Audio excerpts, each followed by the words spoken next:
Homeless girl asks for a ride, the driver is shocked when she pays him back. Hello everyone, enjoy these relaxing moments while you watch. 1 a.m. already, he muttered, squinting through the foggy windshield. Frank Parker gripped the steering wheel tighter, his palms damp with sweat despite the cold outside. He was driving an old Ford Focus, the last valuable possession he had left after losing his wife and his son, who had moved to Texas for work 2 years ago.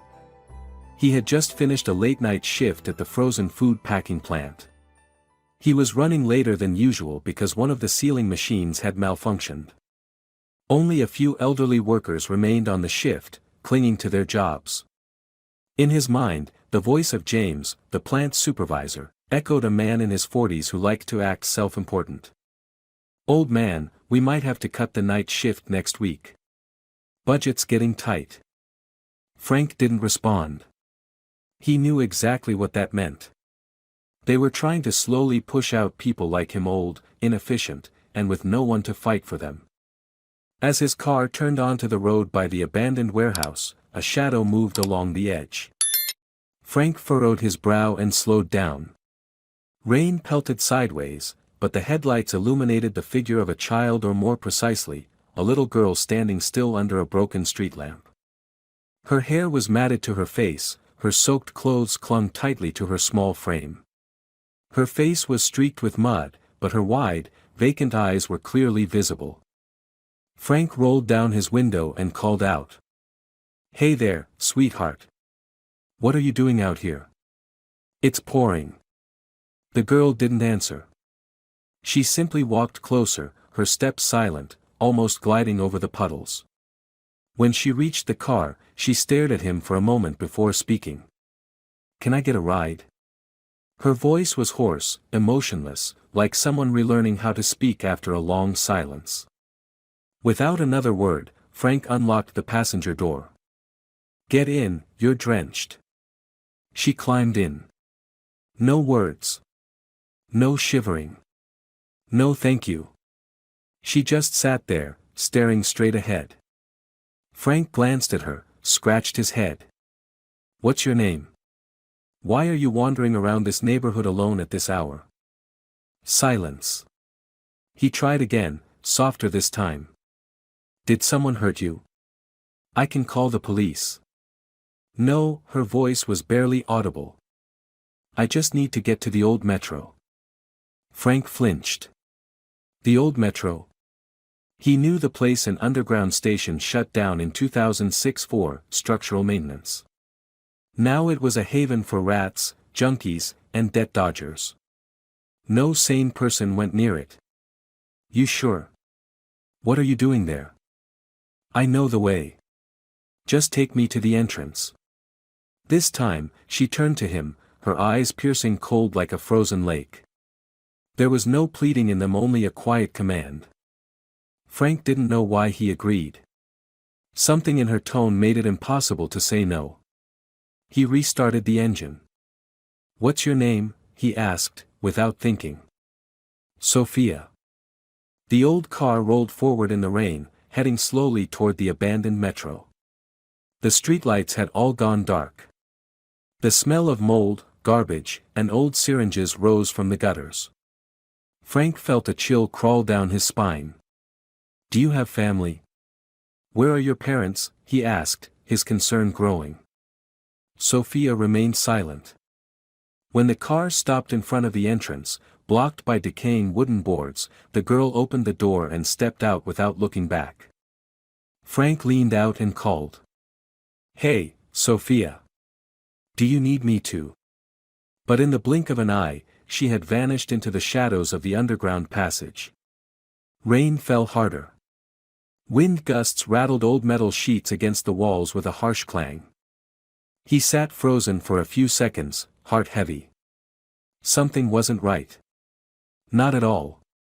Back at the boarding house, Frank parked by the curb. Mr. Matthew, his upstairs neighbor, an ornery 70-something, was fumbling with his key under a broken umbrella. "Late again, Frank. One of these days, you're gonna run into some junkie who'll slit your throat," Matthew muttered, eyeing the wet car. "Yeah, tonight's shift was rough," Frank said, forcing a smile. Matthew wrinkled his nose. Heard they're cutting more people next week. Guys like us. We're not gonna last long. Frank didn't reply. He just nodded and climbed the moldy stairs in silence. In his mind, the image of Sophia kept replaying. That night, he couldn't sleep. The sound of rain pounding the roof throbbed like drums in his head. Every time he closed his eyes, he saw the girl's vacant stare, her mud-smeared, expressionless face. His phone vibrated sometime close to 3 a.m. An anonymous message. That girl is mine. You just signed your own death warrant, Frank. He bolted upright. His heart raced. Who? How did they know his name? No number. Just those words. Cold. Haunting. In another room about 10 kilometers from Fresno, a man in an ivory-white suit was reviewing a street camera clip from an internal surveillance system. The screen showed a beat-up seat pulling over, and the girl Sophia getting into the car. The shepherd gripped his wine glass tighter. His face was perfectly smooth, no wrinkles, but his eyes gleamed like surgical blades. An old man dared to help her, he muttered, voice slithering like a snake on cold stone. Frank Parker. You just touched a high-voltage wire. Next to him, Julio, one of his most loyal enforcers, stood with hands clasped before him. What should we do with him, sir? The shepherd smiled faintly, turning to him. First, let him strip his own dignity away. The slower, the better. Frank sat alone in his damp apartment. Wind howled through the cracks in the windows, dragging the moans of time with it. No one could have guessed, a single act of kindness to a strange girl hitching a ride had opened the gates of hell. And no one expected, evil didn't need a knife or a gun. It only needed a reason. Fresno didn't host many grand events. But that morning, the square in front of Grace Church was packed. A temporary steel stage had been set up, with a painted backdrop of children smiling in the arms of a man in a white robe and wide-brimmed hat. Below the image was the slogan. The Shepherd Foundation, for the future of homeless children. I heard he used to be a priest, whispered Mrs. Anna, the local pharmacy owner, to the person beside her. Yeah, left the church, became the richest philanthropist in South Bronx. Amazing, huh? Said Mr. Manuel, the mechanic from the corner shop, nodding. The microphone buzzed. Thank you all for being here. And now, the man with the kindest heart, the spiritual father of hundreds of street kids, Mr. the Shepherd. Thunderous applause erupted. A man stepped onto the stage. Cream-white suit. Silver hair slicked back. Impeccable smile. Eyes sharp like steel behind round glasses. He raised a hand. I'm no angel. I'm just someone who was once lost, found the light, and now wants to guide those who've lost hope. The crowd grew emotional. Cameras zoomed in. Live broadcasts aired. Journalists pushed forward to get their shots. Frank sat in his tiny living room, eyes fixed on the TV screen. The shepherd, huh, he muttered. Sounds familiar. He still didn't realize that the man on stage was the one who had sent him that anonymous message the night before. In a basement roughly 5 kilometers from the event, a very different reality was unfolding. Thin children with small backpacks were being gathered by 2 men in gray uniforms, calling names from a list. Luna Ramirez. Here. A girl about 8 years old stepped up, her voice barely audible. All right, give her package A4. Gate 7. Move fast. Joanna Morales. Present. Those packages were sealed bundles of drugs, cash, or smuggled electronics, hidden in clothing or sometimes, inside the body. Abandoned metro stations across New York were connected through an old tunnel system untouched by law enforcement. Children were the perfect tools, no ID, no questions, no searches. The man overseeing the basement was Julio the Shepherd's most trusted right hand. Cold, quiet, and with a gaze like a loaded pistol. Where's the girl Sophia? Julio barked. Gone, one of the others replied, head bowed. Since the day before yesterday. No one's seen her. Julio slammed his fist on the table, his voice gravelly and sharp. Find her. She took a USB. If it reaches the cops, we're all dead.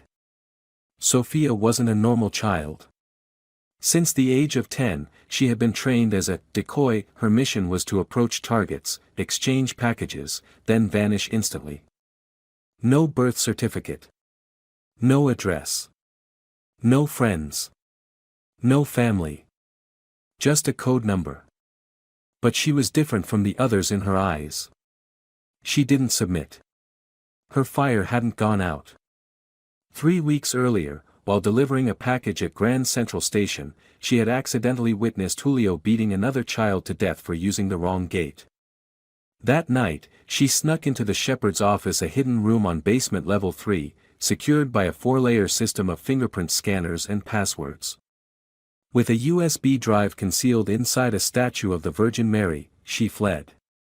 The plan was to reach the old train station, once rumored to be a contact point for a resistance group she'd only heard about in whispers. But unexpectedly, the rain came, and Frank, a complete stranger, was the one who opened his car door to her. The shepherd stared at his laptop screen. He was rewinding footage from a city surveillance camera, a grainy video of an old seat parked by the road, the girl stepping into it. He stood up, adjusted his sleeves, his eyes cold and lethal. A broke old man, driving off with something that belongs to me? Julio nodded silently, handing over a file. Frank Parker. 61. Wife died of cancer in 2017. Only son, Robert, lives in Chicago. Night shift driver at a frozen food packaging company, Glacier Pack Incorporated. The shepherd narrowed his eyes.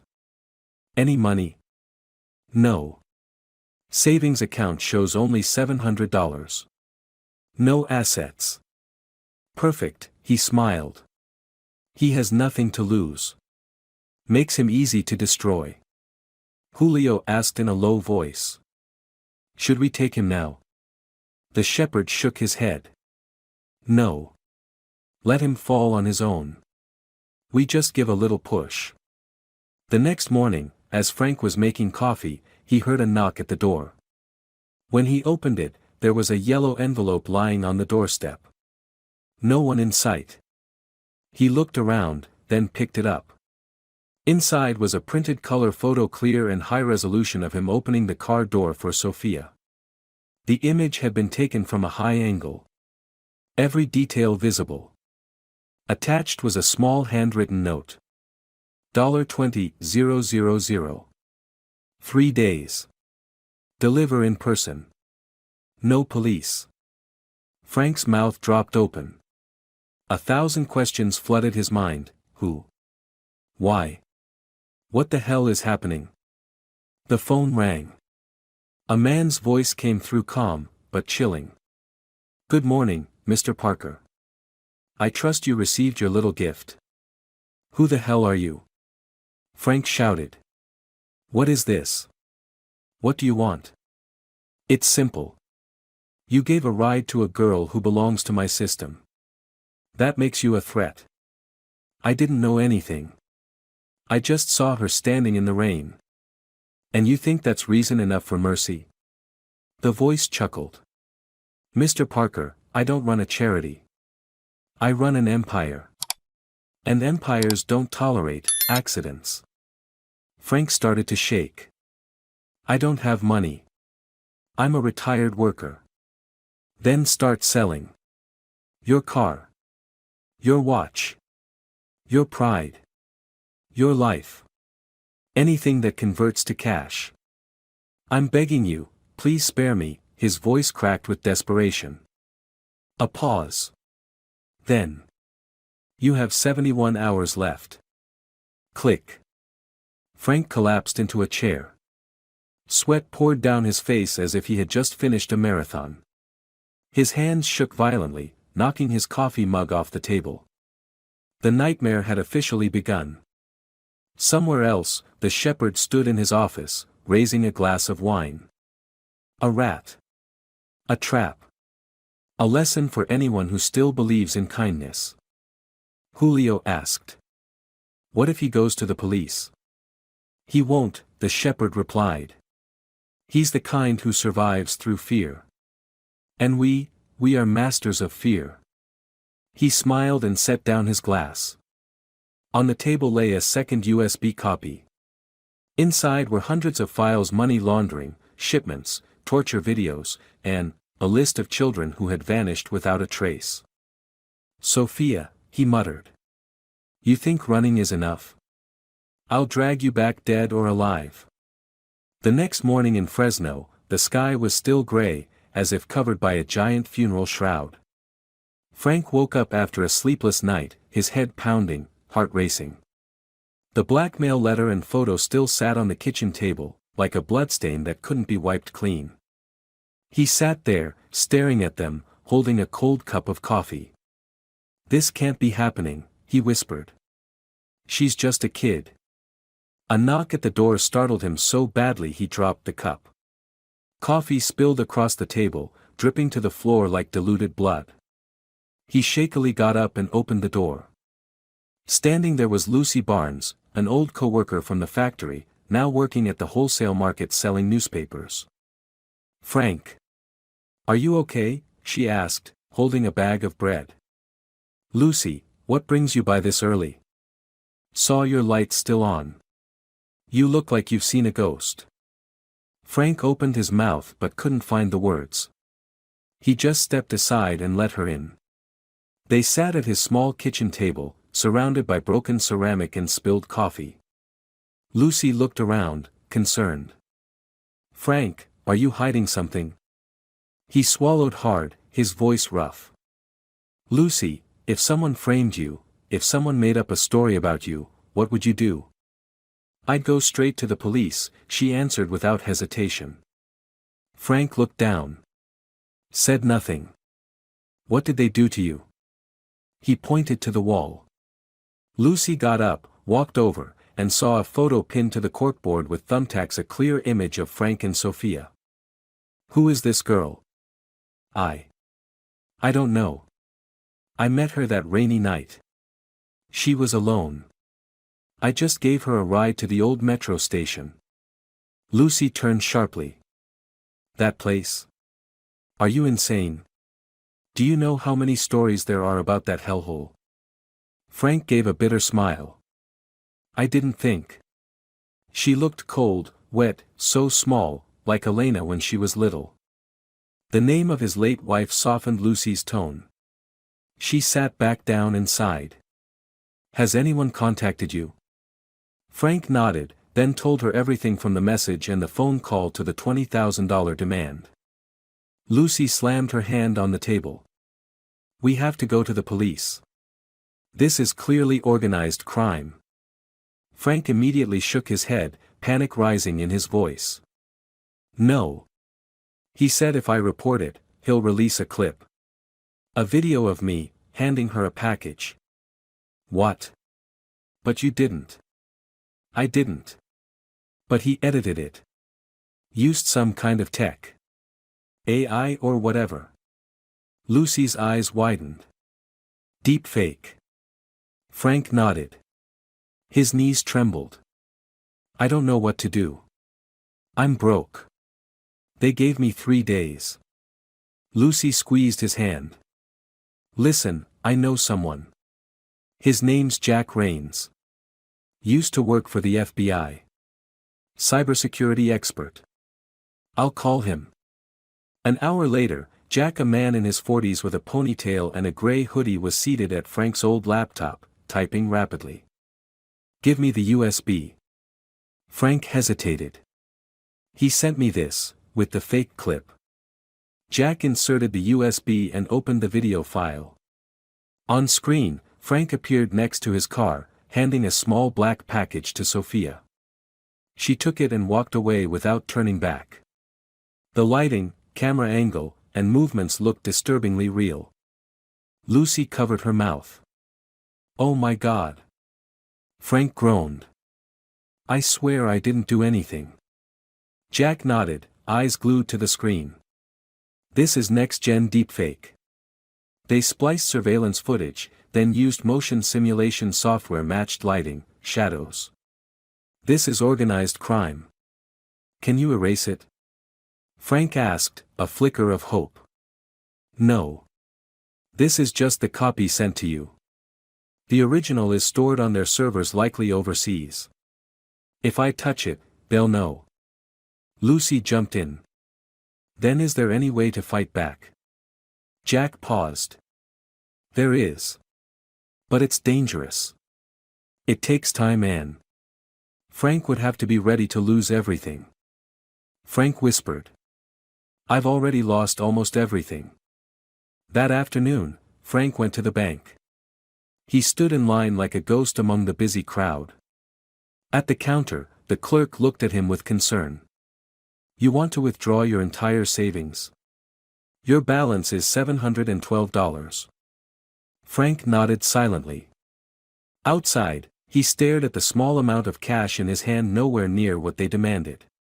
He let out a long, hollow breath as despair wrapped around him. His phone buzzed.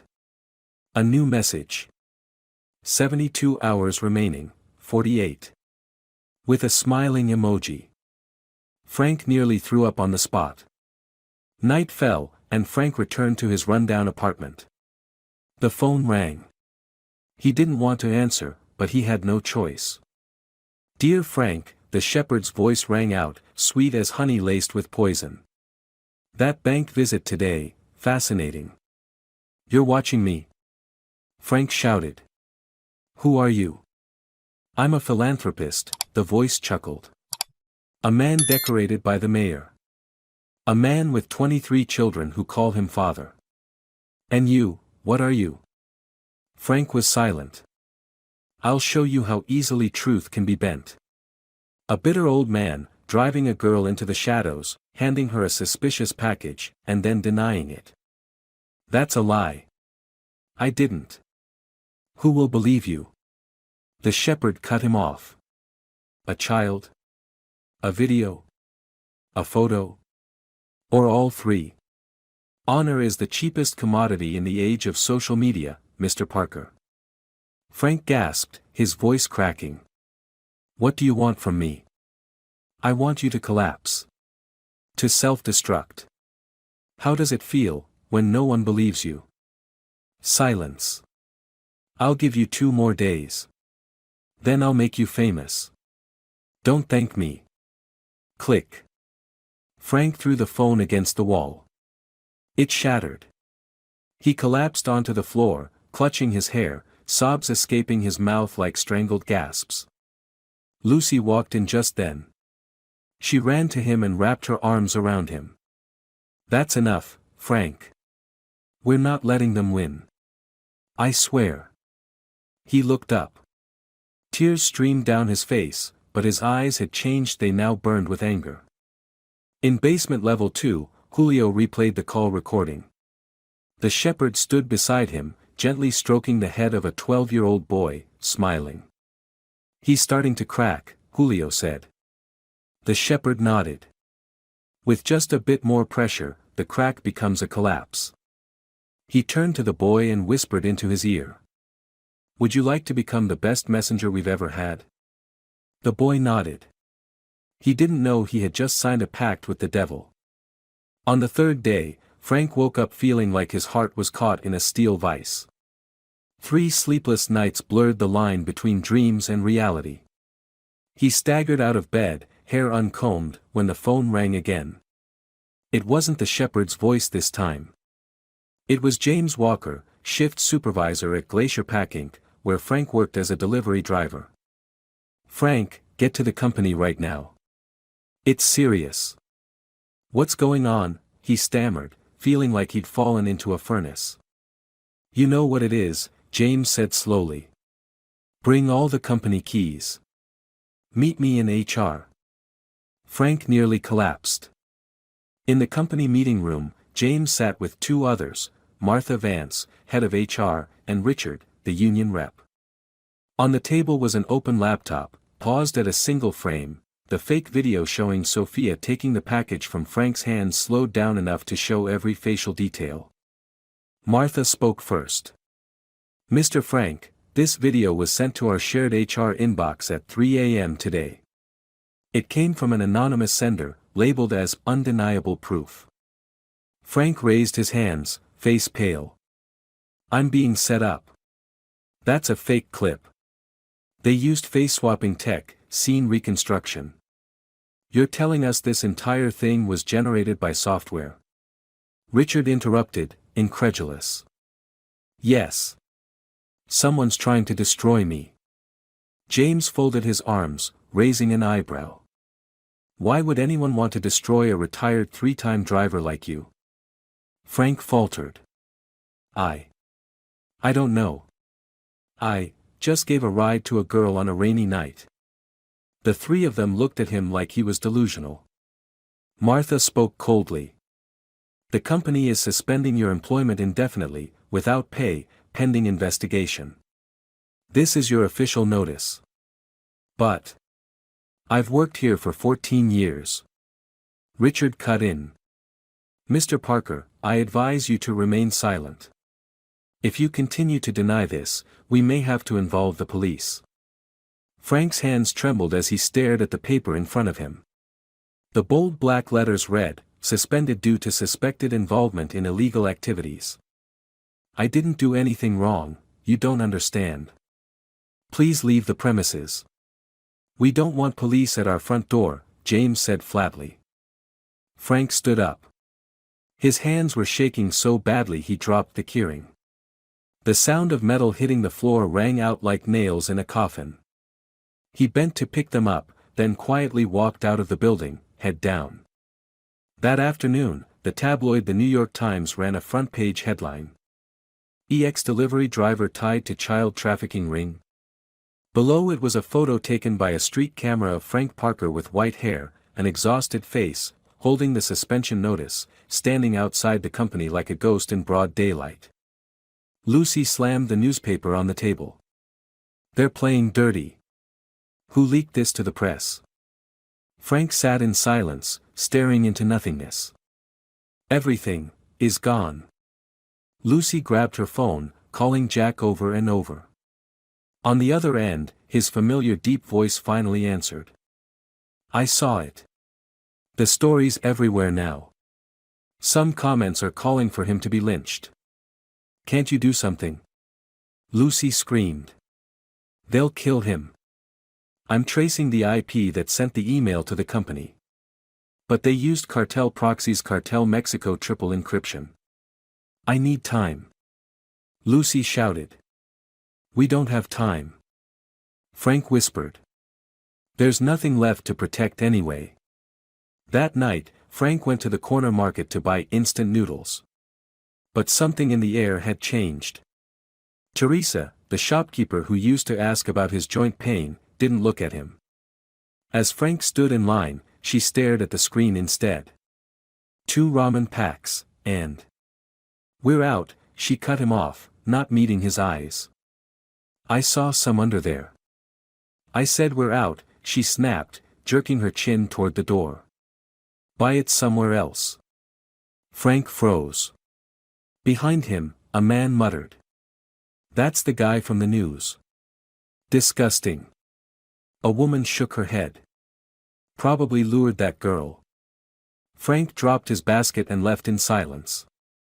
His legs were numb, but every glance pierced his back like a spear. When he returned to his building, the sight nearly knocked him down. His door had been spray-painted in big red letters. "Rapist." "Filth." A trash bag had been slashed and left on his doorstep, swarmed by flies. Pinned to the door with a knife was a note scribbled in red ink. "Get out, you pervert." Frank staggered back, tears spilling uncontrollably. From an upstairs window, Matthew the neighbor who used to invite him for a drink peeked out. But when their eyes met, Matthew silently drew the curtain. Lucy rushed over when she heard an old woman screaming nearby and saw Frank kneeling by his door, hands trembling, mumbling. "I didn't do anything. I just gave her a ride." Lucy pulled him into an embrace, voice choked. I know, Frank. I believe you. But you have to get up, for yourself. Frank pressed his lips together and forced himself to his feet.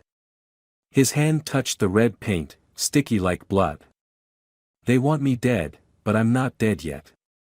Lucy nodded, eyes red. And I won't let you die alone.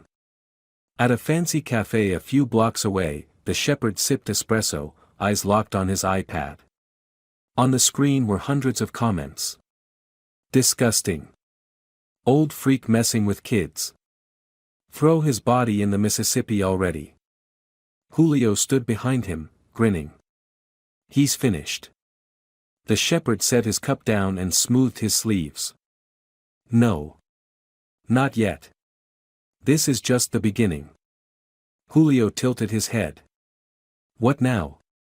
The shepherd narrowed his eyes, voice cold and deliberate. Take away his shelter.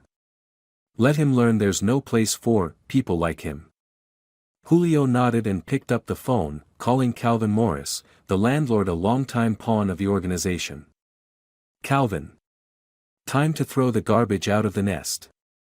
Frank had dozed off at the kitchen table, head resting next to the lingering smell of bleach. The ceiling light flickered repeatedly, casting the room in a sickly glow like a last stop before the abyss. Suddenly, loud knocking jolted him awake. Mr. Parker. Open the door. Calvin Morris's harsh voice echoed through the second-floor hallway. Frank opened the door, eyes bloodshot, hair wild. Calvin stood there with two young men in construction vests. We need to inspect the plumbing and electrical systems. There's a leak on the third floor, Calvin said, refusing to meet his eyes. Why didn't you give me a heads up?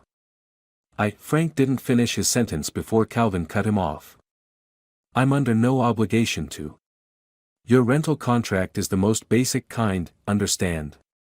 Frank stepped back, letting them in.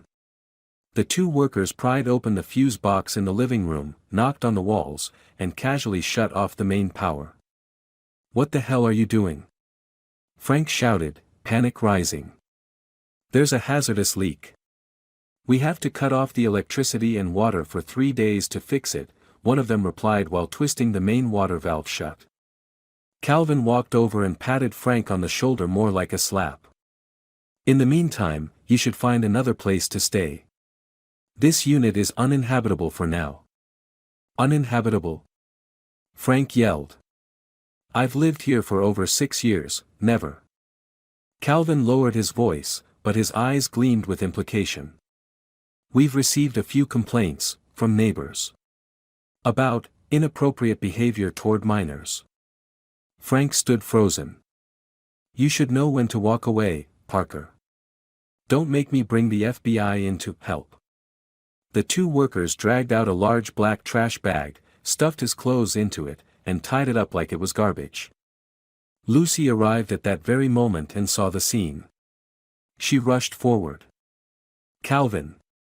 You can't do this. Is this how you treat a person or trash? Calvin shrugged. We're protecting the community. Nobody wants their kids living near a pervert. Lucy looked like she was about to explode, but Frank grabbed her arm, his eyes full of sorrow. It's okay, let them do it. She looked at him, speechless. Frank had no choice but to take shelter in a dilapidated workers' dorm near Union Station, a place reserved for short-term laborers. The stench of mildew mixed with cheap detergent made him nauseous every time he opened his eyes. That night, as he lay on the thin mattress, a knock came at the door. Frank opened it to find no one, only a plastic bag hanging from the doorknob. Inside, a dead rat with its tail cut off. Taped to its back was a scrap of paper, handwritten. You're the same. Frank collapsed onto the floor, breathing hard, his hands trembling.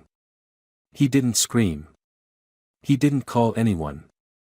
Around here, everyone knew the smartest move was staying out of anything that wasn't your business. The next day, Frank went to his usual cafe, the one owned by Bella, who once gave him a free cordial after his wife passed. The moment he stepped in, every head turned toward him. A middle-aged man pulled out his phone, pretending to call. "Hello, police. A pedophile just walked into the cafe." Bella rushed out from behind the counter, face a mixture of fear and shame. "Frank. I'm sorry, but I can't serve you anymore." "Bella. I just wanted a coffee. Someone threatened to burn the place down if I let you come back." Frank let out a dry, hollow laugh, his voice choked like someone was strangling him. "I didn't do anything. Just gave a kid a ride." An elderly woman in the corner threw her bread roll at him. "Get out. Don't dirty this place." Bella nearly begged. "Please, go. Before things get worse." Frank backed out the door, head down, no longer able to speak.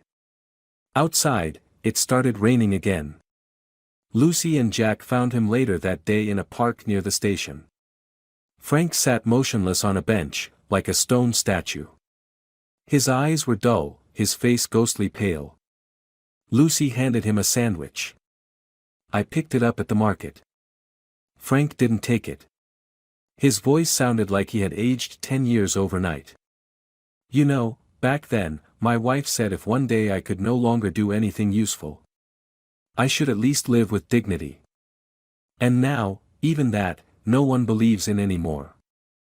Jack sat down and opened his laptop. "I found a lead.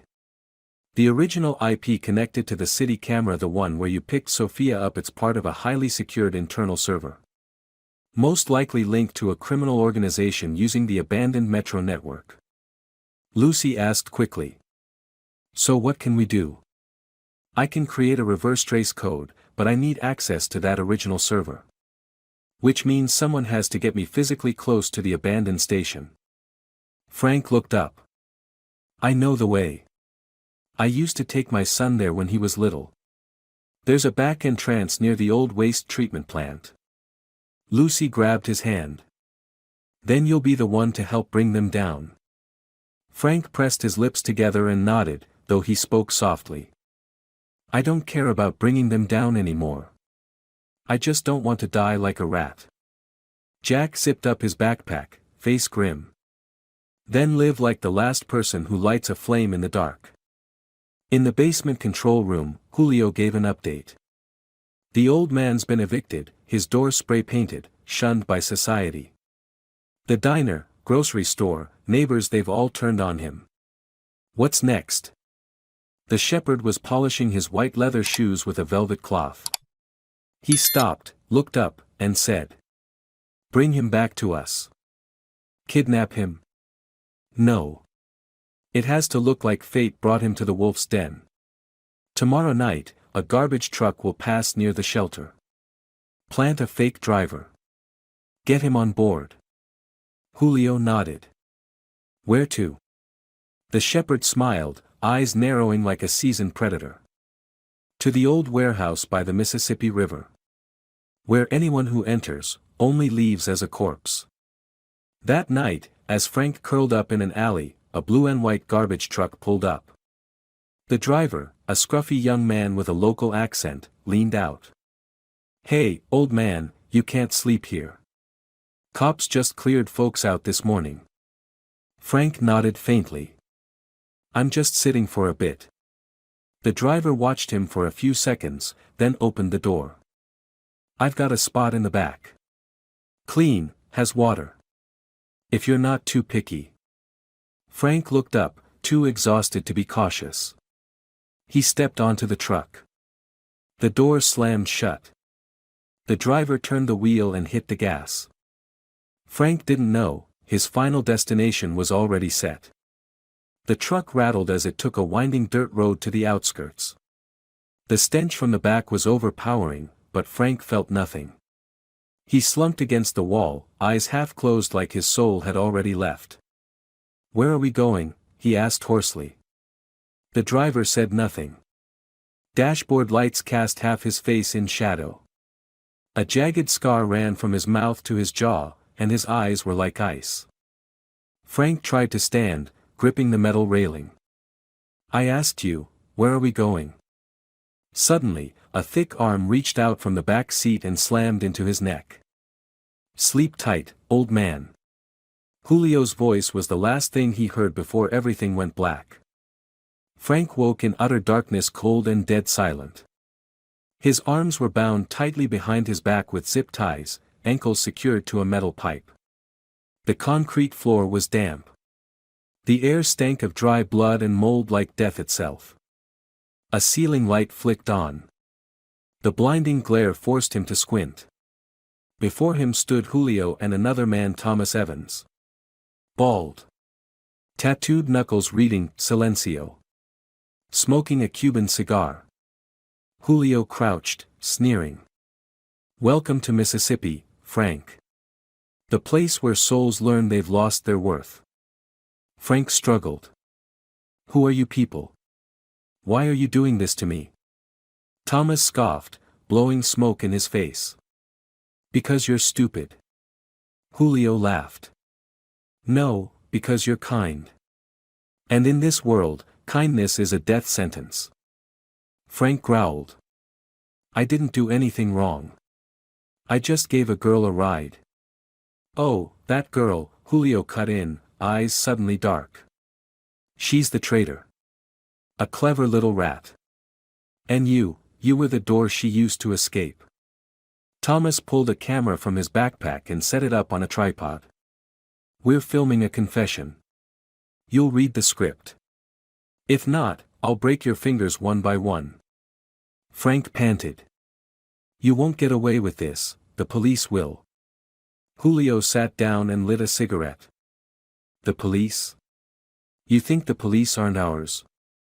Half of them are on our payroll. The other third are blind." Thomas pulled out a large metal clipper, an industrial-grade nail cutter used on steel. He brought it close to Frank's face, voice hissing. "Let's try one finger. Just so you understand how serious this is." Frank screamed. "Stop. I'll read it. I'll read." Julio nodded. "Smart man. The camera's rolling. Begin." Thomas unfolded a paper and held it up. Bold type read. "I, Frank Parker, confess to being involved in a transnational child trafficking ring. I collaborated with certain members within the Shepherd's organization to smuggle out sensitive information, but after being caught, I decided to come clean. I accept full responsibility and ask for forgiveness." Frank shook his head, voice trembling. I can't." Julio stepped closer, squeezing Frank's cheeks hard. "If you don't read, we'll mail your finger to the church where your wife's funeral was held. How about that?" Frank closed his eyes, sobbing. "I, Frank Parker, confess." Thomas pressed record. "Hell isn't made of fire. It's being forced to destroy your own honor." In another corner of the warehouse, the shepherd stood in a small room furnished with only a leather chair, a wooden desk, and a large mirror mounted on the wall. He observed everything unfolding on the screen before him, gently running his hand along a cup of mint tea like a nobleman savoring fine porcelain. The door burst open. A woman in a black coat entered. Diana Sanders, the media advisor for the Shepherd's Charity Network. "What are you planning to do with the video?" she asked. "Send it to a journalist with a conscience. The more outlets that publish it, the less room there is for doubt." Diana nodded, her tone dry. "The internet will tear that old man apart like a pack of wolves." "But, what about the USB?" The shepherd clenched his hand. "Still missing. But it's fine. Whoever holds it, will have to show up. Because I'm tightening the noose around the last person they owe a debt to." Back inside the warehouse, Julio gestured to stop the recording. "That's enough. Now, let the old man rest." Thomas stepped forward and drove his boot into Frank's stomach. He doubled over, coughing up blood. "We'll cut off the oxygen in this room 1 hour at a time. If no one comes to save you, well, you get the picture." Frank lay still, his face caked with blood and dust. He had no strength left to scream, no strength to fight. The only thing keeping him alive was a sliver of memory, Sophia's face in the rain. Eyes hollow, but not defeated. Dear Lord, if you can still hear me, please, let it be true that goodness never dies. Back at Lucy's apartment, Jack typed furiously, his eyes bloodshot after staying up for hours. They've taken him. His phone signal went dead south of the city, near the Mississippi River. Lucy slammed her fist on the table. We can't sit here any longer. We're going in. Jack nodded. I decrypted part of the USB. It contains a shipment schedule encoded using DNA sequence structures. Whoever made this is a genius. Lucy pulled an old, cloth-wrapped USB from her pocket. Sophia gave it to me 3 days ago. She said to use it only if he had no way out left. Jack's eyes widened. Then this is the time. That night, the warehouse by the Mississippi River was cloaked in darkness. A shadowy figure silently climbed through an old, dried-up drainage pipe. He lifted the grate and slipped in silent as death itself. A second figure followed, a smaller one, with half-shaved hair and a black fabric backpack. A whisper echoed. Sophia, we have 5 minutes. I've disabled the cameras in the north corridor, but I'm not sure about the east side. Sophia clenched her fists, her voice hoarse. He's still alive. I can feel it. In the warehouse darkness, Frank muttered. Elena. I'm sorry I couldn't keep my promise. I swore I'd live with dignity. A faint sound, barely more than a breeze passing under the door. Frank opened his eyes. For the first time in days, light flickered in the distance, like a soul returning. He lay crumpled on the cold cement floor, blood trickling from his mouth, breath shallow. The flickering ceiling light danced above him in a cruel parody of life. His face was swollen from Thomas's repeated blows. 4 fingers on his left hand were bruised and swollen like rotting wood. The metal door groaned open, dragging against the floor like a death knell. The shepherd stepped inside. The scent of amber cologne mingled with dried blood, making the air thick and suffocating. He wore a white dress shirt, a beige vest, and thin black leather gloves. In his hand gleamed a veterinary scalpel, cold and pristine. Frank, he said softly, almost tender, as if greeting an old friend. Now it's just the 2 of us. No cameras. No scripts. Just the truth. Frank strained to lift his head. His vision blurred by blood, but he still recognized him. You're the devil. The shepherd chuckled quietly. I'm the result. And you're the cause. A society that breeds pitiful souls who think kindness is a weapon against darkness. I'm not afraid of you anymore, Frank rasped. The shepherd knelt, bringing the blade to Frank's neck. The steel grazed his wrinkled skin, cold as death. Then be brave. I'm about to send you off, with the legacy of a pedophile, a traitor, a hypocrite. What could be more fitting? Frank trembled. A drop of blood trickled from a nick on his neck, blooming on the floor like red ink on paper. Behind him, Thomas stood with a stun gun at the ready. Should I do it, boss? He asked, eager. The shepherd shook his head. No, let him feel every second of meaninglessness. Then he began to chant, not in English, but in Latin. The Ave Maria, twisted and cruel, each word spat like mockery. Ave Maria, gratia plena. Dominus tecum. Frank whimpered, struggling in vain. His wrists were bound, his body too weak to lift. His prayers broke apart like shattered glass. Please. God. I just wanted to live. The shepherd stopped chanting and looked him in the eyes, void of humanity. Live for what, Frank? Out there, no one believes you. No one waits for you. Your son has blocked your number. Your neighbors want you dead. The press calls you a monster.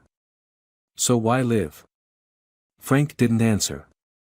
He just shook his head weakly as tears mixed with blood streamed down his cheeks. The shepherd gripped the knife tighter. The world won't remember you as a good man. Only as a glitch. A bug to be erased. Thomas stepped forward, grabbing Frank by the hair and yanking his head back. The scalpel touched the artery in his neck. Frank whispered. I used to believe that if you did nothing wrong, you'd never have to run. The shepherd clicked his tongue. That was your first mistake, and your last. At that moment, the lights went out. The entire warehouse plunged into absolute darkness.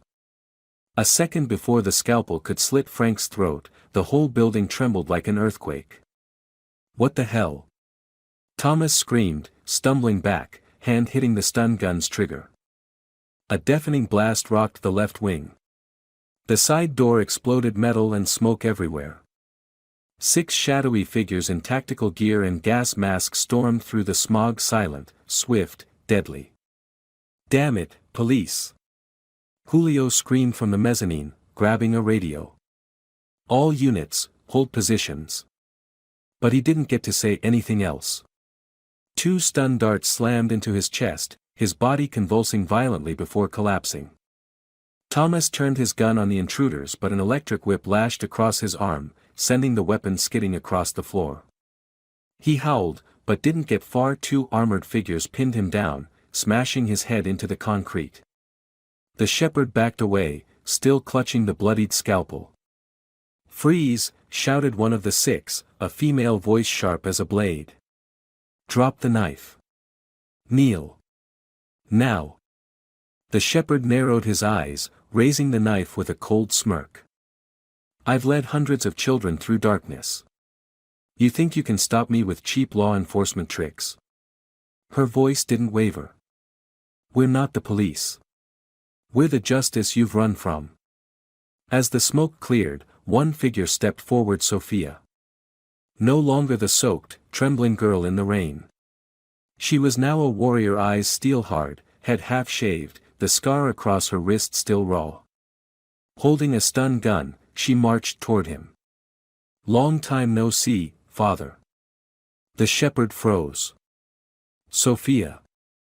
You say that name like you ever knew me, Sophia replied, voice trembling with rage.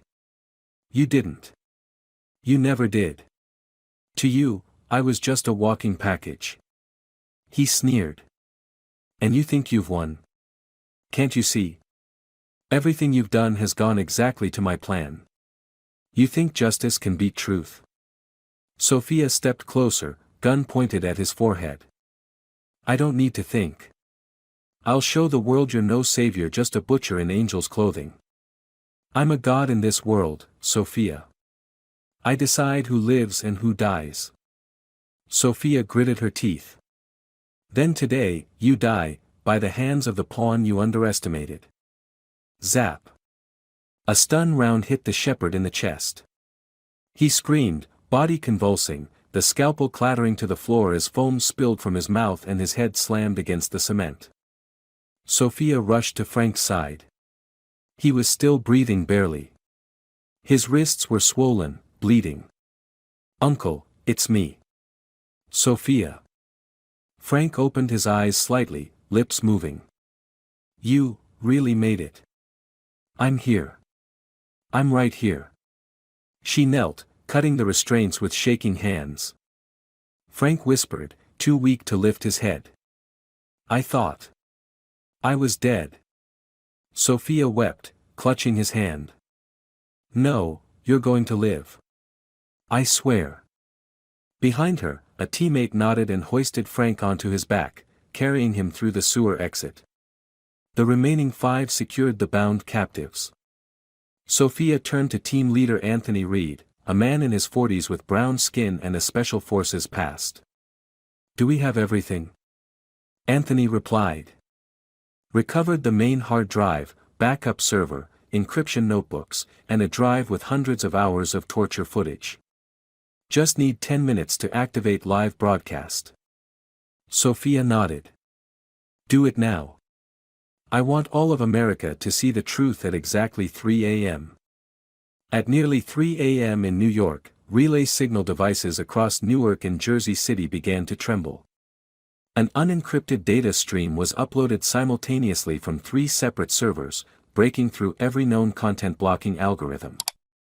Phone screens, computer monitors, and televisions in hundreds of households lit up with the same image: the shepherd, unconscious, mouth bloodied, chained to the floor of a warehouse. Then Sophia's face appeared sharp, cold, resolute. Behind her, a blood-stained concrete wall. "My name is Sophia. I was one of hundreds of children shoved into sewers, train tunnels, and freezer trucks to transport what they called the future of the underground world. This is the shepherd. Once honored by governments, media, and even the church. In truth, he's a murderer, a trafficker, and a launderer of blood money." Below are the irrefutable proofs. Dozens of clips played, footage of children being tortured, drugged, trained like machines, images of shipments, recordings of conversations between the pastor and bribed officials. Finally, the so-called confession video of Frank overlaid with visible tampering marks, followed by the real footage proving it was a deepfake. Social media exploded. Hashtags surged across platforms. "The pastor's the devil. Justice for the children. Frank is innocent." At the FBI headquarters, Inspector General Clara Miller slammed her hand on the table. "Contact the Department of the Interior. Launch Operation Broom. I want every bought-off official purged. And I want the shepherd in an armored vehicle within 20 minutes. A young officer yelled. "Ma'am. It's on national broadcast." Clara looked up at the screen. Her face froze. At Fresno Central Hospital, Frank opened his eyes to soft light. A young doctor smiled. "Good morning. You've been saved. You're safe now." Frank turned his head. Sophia sat beside him, eyes red from crying, holding his hand tightly. "I'm sorry I came too late." He weakly squeezed her hand. "You showed me. I wasn't wrong." "You were never wrong," Sophia said through tears. "The world was just too rotten to see what was right." Frank cried not from pain, but because, after everything, someone had stepped through darkness to uphold truth, and helped him survive. On the hospital's first floor, a nurse whispered to a security guard. "The police caught the shepherd. He's in isolated custody. Rumor has it, he's naming nearly 40 officials." Sophia reached into her pocket and placed something in Frank's hand. A rusty old keychain. "I kept it. That rainy night, you didn't ask questions, didn't judge, didn't force. You just opened the door." Frank smiled faintly. "I just thought, you looked cold." Sophia squeezed his hand. "And now I'll burn down everything to keep that warmth alive in you." The courtroom scene at the National Court stunned the nation. National and international broadcasts, newspapers, and social media all reported the same story. The shepherd, once a symbol of humanitarian virtue, stood trial for 17 counts, including human trafficking, the torture of minors, money laundering, and organized murder. On the defendant's bench, he wore a gray prison jumpsuit, gaunt and sunken-eyed. No longer the powerful man in a beige vest with a mesmerizing voice. Now, just a trembling creature under the light of truth. Judge Melissa Grant, a firm woman in her 60s, tapped the 700-page indictment. "Do you have anything to say before sentencing is announced?" The shepherd smirked and looked up. "I regret nothing. The world needs people like me to maintain order. Without me, you'd let children starve on the streets again." Melissa replied calmly. "No. Without you, hundreds of children wouldn't have died in the dark. Wouldn't have been crushed by violence. Wouldn't have become tools of nightmares. You will die in silence. And this time, the world will see you for who you are." From the gallery, Sophia sat upright, fists clenched. Frank sat beside her, wearing a white shirt and black coat gifted by Lucy, his gaze calm yet burning with quiet intensity. The court spokesperson announced. The shepherd, legal name Joseph Carter, is hereby sentenced to life in prison without parole. All assets are permanently seized. His entire charity network is dismantled. Every victim's identity is restored, and every wronged individual is officially exonerated. Applause rippled through the chamber. No one tried to stop it. That evening, in a small room at the Resistance headquarters, Jack placed the final USB on the table. We've erased all backups. There's no trace of Sophia's past left for the media. You can live as someone new. Sophia shook her head firmly. I don't want to live as someone new. I want to live as myself. Someone who was buried alive, and came back to free others. Lucy, sitting beside Frank, eyes shining, said. We can build a place. A real place where children are protected, never again packed into sewers and called cargo. Frank gave a soft smile. Let's call it the Flame. Because the very children they treated like ashes, were the ones who reignited the light. Sophia paused, then nodded. The Flame. I like that name. 1 month later. Frank stood in silence before his wife's grave. It was a cloudy day at a cemetery in the South Side Bronx. He wore a gray wool coat and held a bouquet of white chrysanthemums. Elena, it's over. I survived. And I kept my word. His voice broke. I didn't lose my decency even when they stomped on it. There were times I thought I'd gone mad, but a woman pulled me back from hell. Behind him, Sophia stood silently. When he turned, she whispered. I'm not an angel. I did terrible things when I was bait. But you were the reason I betrayed them. Frank took her hand. You didn't betray. You returned. Sophia pulled a small silk-wrapped object from her pocket. I want to give this back to you. It shouldn't have stayed with me this long. He unwrapped it, a broken wristwatch, its glass cracked, the hands frozen at 1:27. This is my wife's watch. Sophia nodded. That rainy night, when I got out of your car, I found it on the floor. I kept it because it was the only thing that felt warm. Frank looked at it, tears in his eyes. Thank you. Not just for keeping it, but for keeping what was left of my humanity. At the new headquarters of the Flame, a small group gathered. On the wall was a whiteboard with the words.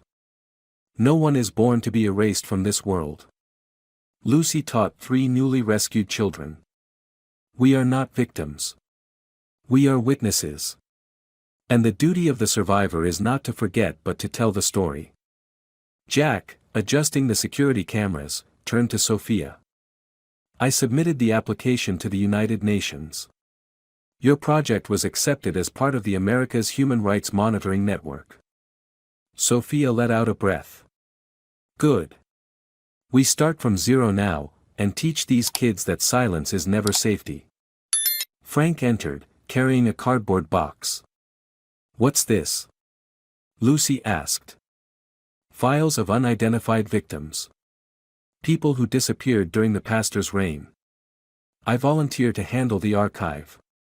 If I get to be trusted again. I want to be useful. Sophia looked at him, a soft smile on her lips. You've always been useful. Not because of files or skills, but because you've stood in the deepest pit and came back. Frank smiled. I came back, because someone pulled me up. In a special prison cell. The shepherd sat in silence. His hair now white, eyes hollow. Every day, he was kept in isolation. No one spoke to him. No sunlight. Only a blank white wall without windows. One day, a guard handed him an unsigned letter. He opened it. Inside was a single line. Sometimes, an old car on a rainy road is enough to bring down an empire. Because the world doesn't belong to the strong but to those who stop. No name. No sender. The shepherd crumpled the paper. He finally realized, his defeat didn't come from bullets, guns, or laws. It came from something he thought was long-dead kindness that needs no explanation. 1 year later. Frank strolled through the courtyard of the Flame, where children's drawings lined the walls. A little girl ran up to him. "Mr. Frank, I drew you." He knelt to look. It was a picture of an old man with white hair holding an umbrella in the rain, sheltering a tiny girl. "It's beautiful," he said, voice cracking. "What's it called?" The stranger who opened the door without asking. Frank hugged her. In this world, some doors aren't meant to be walked through. They're meant to pull someone back. The story of Frank Parker shows us, kindness is never meaningless even when misunderstood, crushed, or ignored. In a world distorted by lies and power, one simple act offering a ride can save a life and reignite hope. Kindness needs no defense. It is its own proof. And sometimes, the one shunned by society, is the one keeping humanity from the edge. If you enjoyed this story, we invite you to give it a like and subscribe to our channel. Your support motivates us to keep bringing heartwarming stories almost every day. We are very grateful for your support. See you soon.